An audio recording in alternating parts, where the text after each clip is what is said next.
Bapak, Ibu, dan Saudara sekalian, anggota Jemaat GKI Sulung dimanapun berada.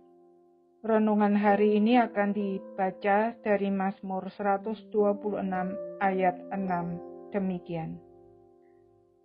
Orang yang berjalan maju dengan menangis sambil menabur benih, pasti pulang dengan sorak-sorai sambil membawa berkas-berkasnya. Saudara-saudara sekalian, pandemi yang tidak kunjung berakhir membuat kita merasa lelah, apalagi jika melihat orang-orang yang tidak mau mentaati protokol kesehatan, sehingga penyebaran COVID-19 ini yang seharusnya sudah berhasil ditekan, merebak lagi. Rasanya usaha kita untuk meminimalkan penyebaran pandemi itu sia-sia. Itulah juga yang dirasakan oleh orang-orang Yahudi yang pulang dari pembuangan di Babel.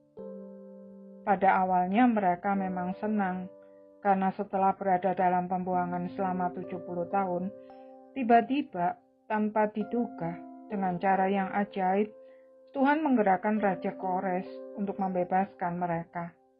Mereka boleh pulang ke negaranya dan membangun kota Yerusalem dan Bait Allah mereka kembali.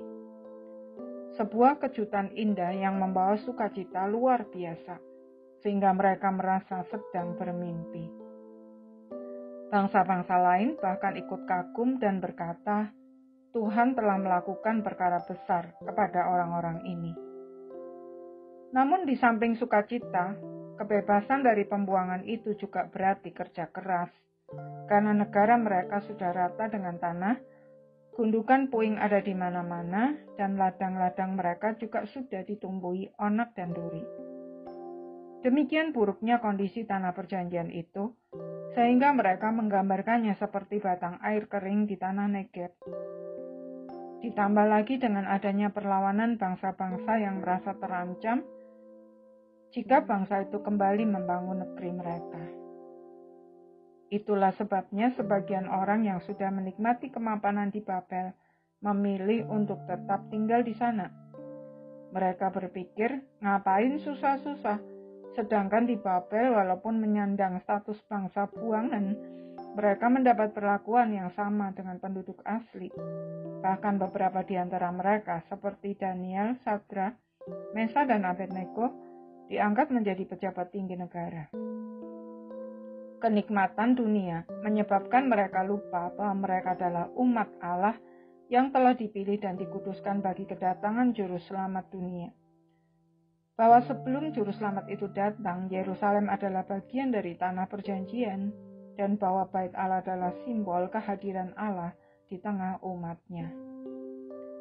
Menolak untuk pulang serta membangun kembali Yerusalem dan Bait Allah pada saat itu, berarti melepaskan hak sebagai umat Allah. Bagi orang yang masih memegang teguh perjanjian Allah, mungkin sikap mereka menjengkelkan.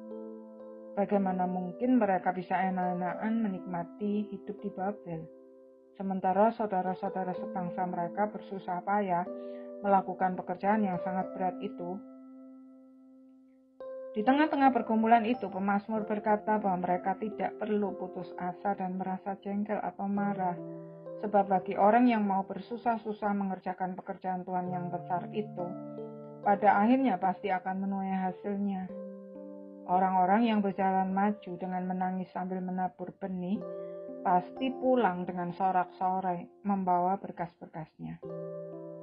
Saudara-saudara sekalian, firman Tuhan ini berlaku juga bagi kita yang saat ini merasa jengkel melihat orang-orang yang tidak disiplin. Mereka memang salah dan harus terus disadarkan. Namun percayalah